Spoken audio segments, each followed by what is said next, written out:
ليه بتمسك تليفونك اول ما بتصحى يا رمزي؟ بص على الواد ده اسمه رمزي، واحنا مش عايزين نكون شبهه في اي حاجه بعد كده. رمزي بيصحى متاخر واول حاجه بيعملها بيمسك تليفونه وبيقلب في الاشعارات، وبعدها ساعه تيك توك، ساعه انستجرام. اوه ماي جاد، اوه ماي جاد. رمزي عنده استريكات سناب شات. يا اسطى يا عبيط، لو انت فارق معاك الاستريكات دي وبتبعت للناس ايموجيز لازم نحافظ على الاستريك ولا علاقتها؟ انت عبيط يا اسطى. لو بتبدا يومك بالظبط زي رمزي هتبقى بالظبط زي رمزي. بقيت حياة رمزي في مكان انت مش عايز تكون فيه. بص عليه كده، حاجة تقرف.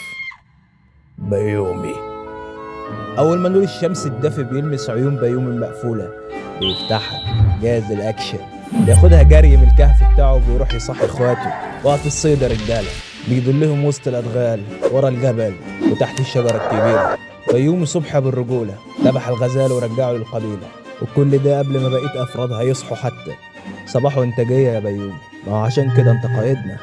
طيب انا هديلك النهارده روتين صباحي واقعي هيكون منتج كفايه لدرجه انك هتشوف نتائج حقيقيه بعد اسبوع او 2 بالكتير. الروتين ده للشباب اللي عمرهم ما عملوا روتين قبل كده وعايزين يبداوا باول ليفل.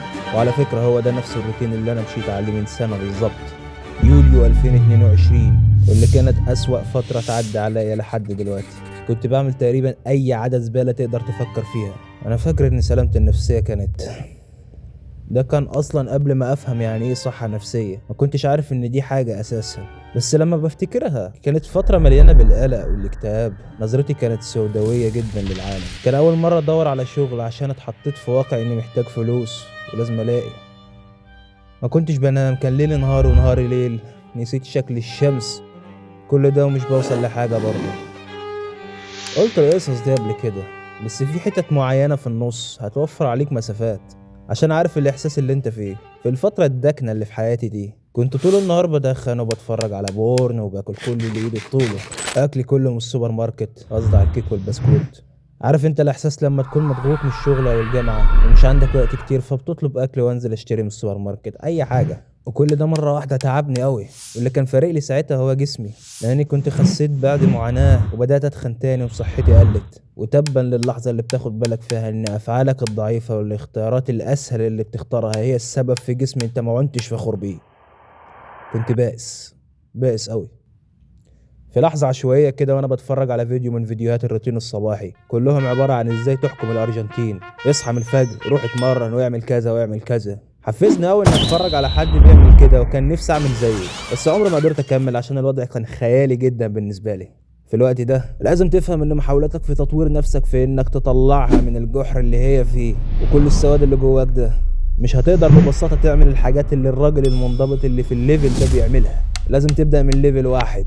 فليفل واحد للروتين الصباحي اللي عملته لنفسي كان التالي، وبتهيألي لو تقدر هتربط القصة اللي حكيتها لك دلوقتي دي عن حياتي بحياتك. لازم توعد نفسك الوعد الوحيد اللي هطلبه منك، ليا لنفسك ولربنا قبل الكل. الروتين ده هيبان لك سهل قوي، اقل بكتير من اللي تقدر عليه، فانت هتفتكر انك هتقدر تعمل احسن من كده، تعمل اكبر من كده، تاخد الروتين تخليه اصعب.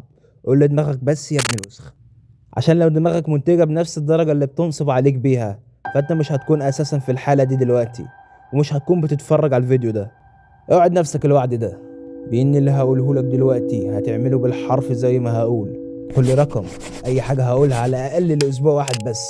لو عملتهم لاسبوع واحد ولسه سهلين بالنسبة لك خليه اصعب الاسبوع الجاي، بس لازم تخلص الاسبوع الاول زي ما بقولك. زود حاجات بقى من دماغك، طول مدة حاجات، هنقول كل حاجة دلوقتي. هو ده اللي عملته بالظبط من السنة للروتين الصباحي بتاعي. ممكن تفتكر انه هيبدأ من الصبح او الوقت اللي بتصحى فيه، بس هو هيبدأ قبل كده. احسن روتين صباحي بيبدأ من الليلة اللي قبلها. قول ورايا، احسن روتين صباحي بيبدأ من الليلة اللي قبلها. اول ما اصحى كنت بعمل الحاجة المميزة دي.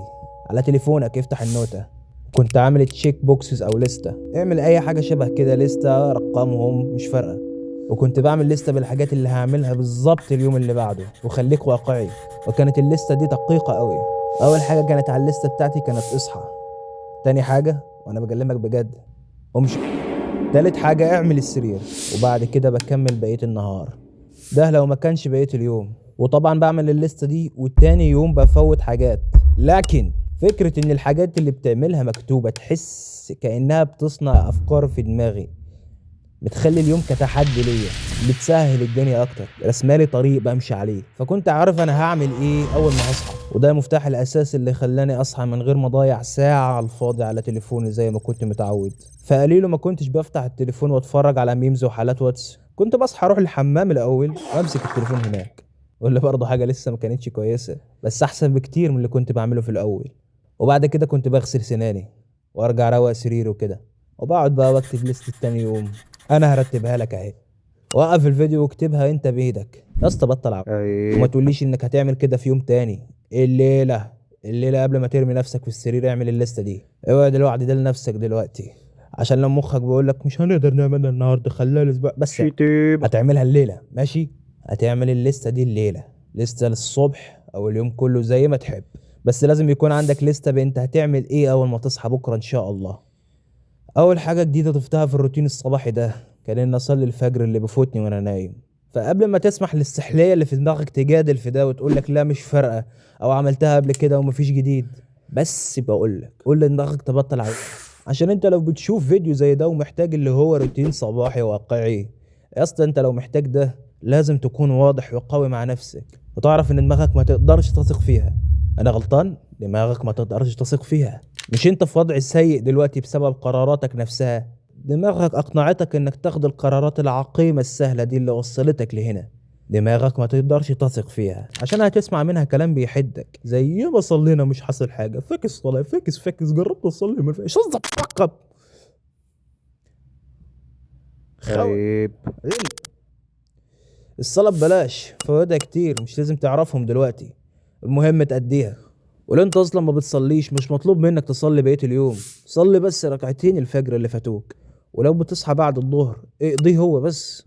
وهحط لك فيديو دقيقتين تحت في طريقة الصلاة الصح عشان ما تدورش كتير، وعشان برضو تفكر نفسك. كنت بتحدى نفسي وأدي الركعتين دول، وهكون صريح معاك واقولها رغم ان ده نوعا ما محرج، لوقت كبير جدا كنت بتلخبط في الركعتين دول، ما كنتش حافظ غير المعوذتين. عايزك تتخيل قد ايه الحوار ده جد مع شخص بيتلخبط في ركعتين. حد من الولاد مره كلمني وقال لي تعالى ننزل وسط البلد نجيب حاجات، كلمته وقلت له انا ما نزلتش وسط البلد من زمان، عشان لما كنت بنزل ولما كنت اصغر من كده كنت قلقان على طول. فاكر الناس بتتريق عليا عشان عندي تراست ايشوز مع جسمي. كان عندي دماغ بتفكر بسلبيه طول الوقت، طول طفولتي ولحد فتره مش بعيده ما كنتش حتى بقدر اروح اماكن بسيطه زي وسط البلد او اي حته زحمه، كان لازم احس بقلق، كان لازم ما بطلش تفكير.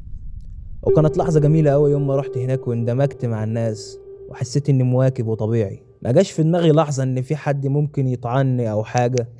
دي كان نوعية الأفكار اللي بتجيلي، إن حد ممكن يحاول يموتني في أي لحظة، وإني لازم مرخيش دفاعي وحاسب بالقذف هيرمي علي. التقدم اللي عملته، مستوى القلق اللي قللته، تقريبا كله جه من إني انتظمت في الصلاة. بقى عندي زي عشان وانا بكلمك دلوقتي مفيش اي افكار في دماغي، ذهني كله معاك حاضر وانا بقول الكلام ده.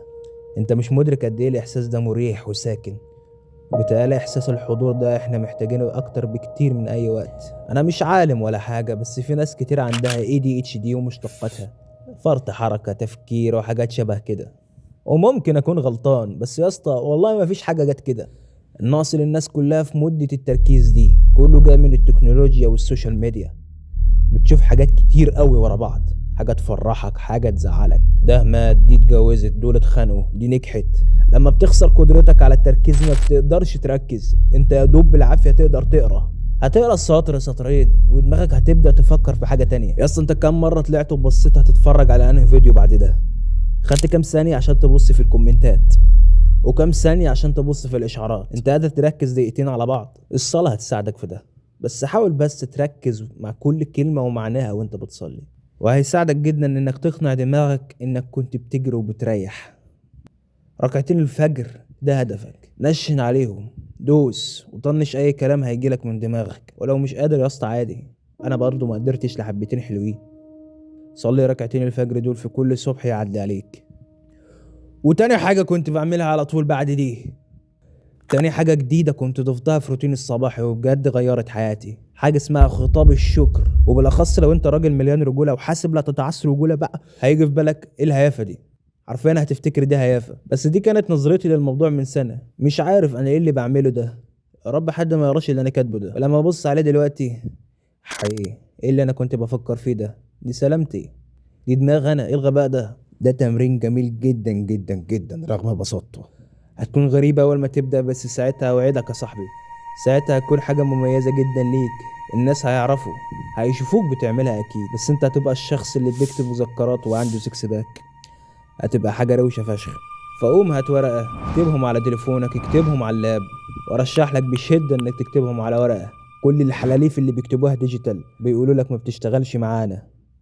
عايز اقول لك ان عمري ما عملتها على اللاب او التليفون. لو انت حلوف وعايز تجرب از يو لايك، بس لو بجد عايز المنفعة وشفت لحد هنا من الفيديو وقادر تربط الاحداث بشخصيتك، قصة تنايل اكتبهم على ورقة وبطل طيب. هات كراسة اشتريها من اول الشارع، وكل اللي انت محتاج تعمله انك تكتب التاريخ فوق، وبعد كده هتكتب بقى احمد ربنا على 5 7 10 15 سطر، اي حاجة. اكتب كام حاجة انت ممتن ليها. انا شخصيا كنت بكتب جمل كاملة، وانا مؤمن ان ده بيساعد. وبعض الناس باين بيكتبوا عيلتي، ترابيزتي، ودي حاجة لطيفة، ده لسه تقدم. بس افتكر ان كتابة جملة كاملة انا بحمد ربنا على عيلتي، عشان الجملة الكاملة حقيقي هي اللي بتنفع معايا. انا بالظبط بكتب بحمد ربنا على والدتي عشان هي اللي عملت كذا وبسبب كذا حصل كذا، واللي كان السبب في كذا. فاهم دلوقتي وصلت لايه؟ انا بحمد ربنا على الرينج لايت اللي منور في وشي وهيعميني ده، وغالبا مش هحط الفيديو اساسا. من غيره ملامح ما كانتش هتظهر، وانت مش هتكون مبسوط وانت بتتفرج. انا ممتن للناس اللي عملوا الرينج لايت ده، الناس اللي نقلتها لحد ما جت لصاحب المعرض اللي اشتريتها منه، عشان الفعل ده ان افتح الكاميرا افتح الرينج لايت واتكلم معاك حقيقي غير حياتي. خلاني عايش لهدف سامي، ان افيد اخواتي اللي محتاجين المعلومات دي، واتمنى اكون فدتك بجد. شايف قد ايه دي حاجه قويه؟ اكتب في جمل كامله، والاحسن انك تعمل قصص بكده. انا بحمد ربنا على المكتب اللي انا قاعد عليه، عندي داخل على 6 سنين واستحملني كتير، وهو اللي شايلني بالمشاريع بتاعتي. بحمد ربنا على المكتب ده يا اسطى.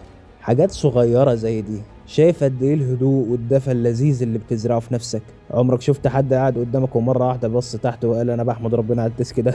فهم دول الحاجتين الجداد اللي ضفتهم في روتين الصباحي، واقدر اقول ان هم دول الحاجتين اللي بجد غيروا حياتي. هم اللي خدوني من اعماق السواد اللي كنت فيه، وفعلا وروني ايه معنى اني اعمل تقدم. والحاجه اللي كنت بعملها كمان حاجه حلوه قوي بتفيدني وبتفيد صحتي. مش جديده بالنسبه لي، بس ممكن تكون ليك. كانت برضو انك مره فكنت ببدا يومي بالصلاه وكتابه المذكرات وشويه تمارين خفيفه في ديلهم على طول. كنت بحب قوي الحديد والاوزان، بس بعدها بدات انزل اجري، ودلوقتي بعمل الاتنين. وكنت بصحى اصلي، بكتب مذكراتي، وبنزل اجري. التالتة دي ممكن تكون اي حاجة بتفرهد. عايزك تعرف، اعمل ضغط، شوية تمارين بطن، اي حاجة. وهحط لك تطبيق ببلاش فيه تمارين بسيطة تعملهم في البيت، تلاقيه تحت في الديسكربشن. هم دول الثلاث حاجات اللي بجد هيغيروا في حياتك. بساط قوي. مش لازم تصحى 5 الفجر عشان تغير حياتك، انت بس عايز تحسن صحتك النفسية وحبة تمارين بسيطة وهتبقى فل. زي ما انت شايف القناة صغيرة قوي، فلو عجبك المحتوى انت عارف ازاي تشكرني. اشوفك على خير.